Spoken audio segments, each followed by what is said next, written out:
their vehicle and entered the famous enclosure, and they secured the services of a venerable beefeater who, though there were many other claimants for legendary information, made a fine exclusive party of them and marched them through courts and corridors, through armories and prisons. He delivered his usual peripatetic discourse, and they stopped and stared, and peeped and stooped, according to the official admonitions. Bessie Alden asked the old man in the crimson doublet a great many questions. She thought it a most fascinating place. Lord Lambeth was in high good humour.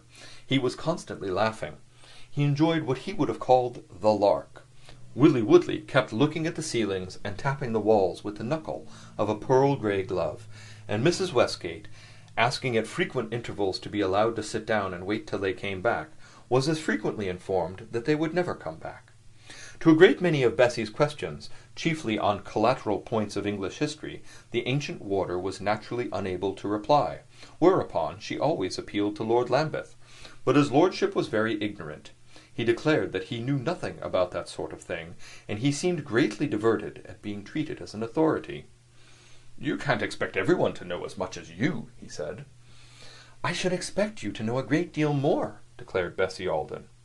"Women always know more than men about names and dates and that sort of thing," Lord Lambeth rejoined. "There was Lady Jane Grey we have just been hearing about, who went in for Latin and Greek and all the learning of her age." "You have no right to be ignorant, at all events," said Bessie. "Why haven't I as good a right as anyone else?" "Because you have lived in the midst of all these things." "What things do you mean? Axes and blocks and thumbscrews?" "All these historical things. You belong to a historical family." "Bessie is really too historical," said Mrs. Westgate, catching a word of this dialogue. "Yes, you are too historical," said Lord Lambeth, laughing, but thankful for a formula. "Upon my honour, you are too historical." He went with the ladies a couple of days later to Hampton Court, Willie Woodley being also of the party. The afternoon was charming. The famous horse-chestnuts were in blossom, and Lord Lambeth, who quite entered into the spirit of the Cockney excursionist, declared that it was a jolly old place. Bessie Alden was in ecstasies, and she went about murmuring and exclaiming. "It is too lovely," said the young girl. "It's too enchanting. It's too exactly what it ought to be." At Hampton Court the little flocks of visitors are not provided with an official bellwether, but are left to browse at discretion upon the local antiquities. It happened in this manner that, in default of another informant, Bessie Alden, who on doubtful questions was able to suggest a great many alternatives, found herself again applying for intellectual assistance to Lord Lambeth. But again he assured her that he was utterly helpless in such matters, that his education had been sadly neglected. "And I am sorry it makes you unhappy," he added in a moment. "You are very disappointing, Lord Lambeth," she said. "Ah, now don't say that," he cried. "That is the worst thing you could possibly say." "No," she rejoined. "It is not so bad as to say that I had expected nothing of you." "I don't know.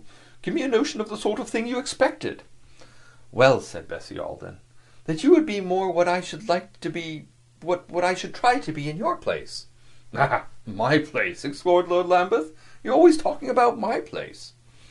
The young girl looked at him. He thought she coloured a little, and for a moment she made no rejoinder. "Does it strike you that I am always talking about your place?" she asked. "I am sure you do it in great honour," he said, fearing he had been uncivil. "I have often thought about it," she went on after a moment. "I have often thought about your being a hereditary legislator. A hereditary legislator ought to know a great many things."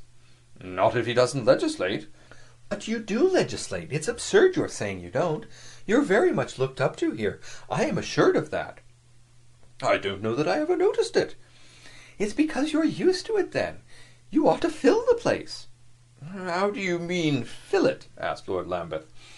"You ought to be very clever and brilliant, and to know almost everything." Lord Lambeth looked at her a moment. "Shall I tell you something?" he asked. "A young man in my position, as you call it." "I didn't invent the term," interposed Bessie Alden. "I've seen it in a great many books."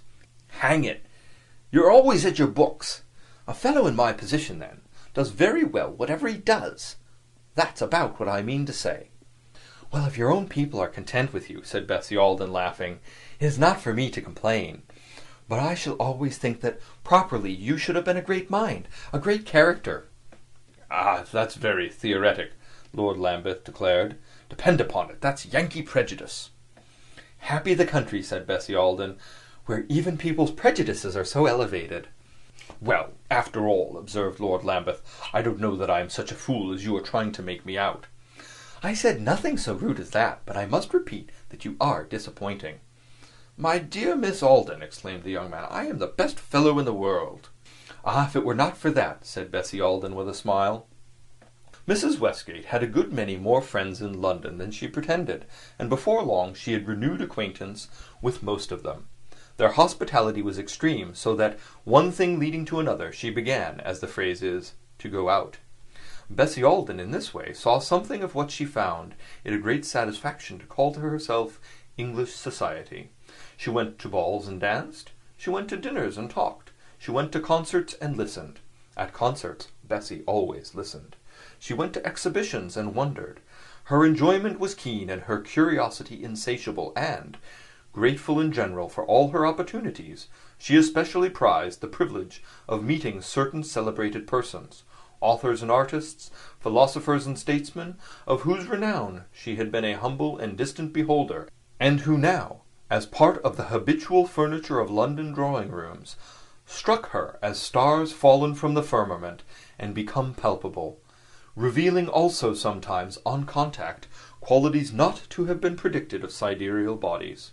Bessie, who knew so many of her contemporaries by reputation, had a good many personal disappointments, but, on the other hand, she had innumerable satisfactions and enthusiasms, and she communicated the emotions of either class to a dear friend of her own sex in Boston, with whom she was in voluminous correspondence.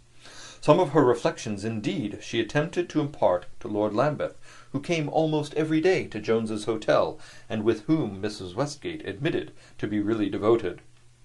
Captain Littledale, it appeared, had gone to India, and of several others of Mrs. Westgate's ex-pensioners, gentlemen who, as she had said, had made in New York a club-house of her drawing-room, no tidings were to be obtained.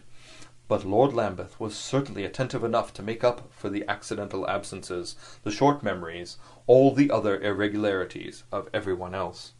He drove them in the park. He took them to visit private collections of pictures, and, having a house of his own, invited them to dinner. Mrs. Westgate, following the fashion of many of her compatriots, caused herself and her sister to be present at the English court by her diplomatic representative, for it was in this manner that she alluded to the American minister to England, inquiring what on earth he was put there for, if not to make the proper arrangements for one's going to a drawing-room. Lord Lambeth declared that he hated drawing-rooms, but he participated in the ceremony on the day on which the two ladies at Jones's Hotel repaired to Buckingham Palace in a remarkable coach which his lordship had sent to fetch them. He had on a gorgeous uniform, and Bessie Alden was particularly struck with his appearance, especially when, on her asking him rather foolishly as she felt if he were a loyal subject, he replied that he was a loyal subject to her. This declaration was emphasized by his dancing with her at a royal ball, to which the two ladies afterwards went, and was not impaired by the fact that she thought he danced very ill. He seemed to her wonderfully kind. She asked herself, with growing vivacity, why he should be so kind. It was his disposition. That seemed the natural answer. She had told her sister that she liked him very much, and now that she liked him more, she wondered why. She liked him for his disposition. To this question, as well, that seemed the natural answer. When once the impressions of London life began to crowd thickly upon her, she completely forgot her sister's warning about the cynicism of public opinion. It had given her great pain at the moment, but there was no particular reason why she should remember it. It corresponded too little with any sensible reality, and it was disagreeable to Bessie to remember disagreeable things. So she was not haunted with the sense of a vulgar imputation. She was not in love with Lord Lambeth. She assured herself of that. It will immediately be observed that when such assurances become necessary, the state of a young lady's affections is already ambiguous, and, indeed, Bessie Alden made no attempt to dissimulate, to herself, of course, a certain tenderness that she felt for the young nobleman. She said to herself that she liked the type to which he belonged, the simple, candid, manly, healthy English temperament,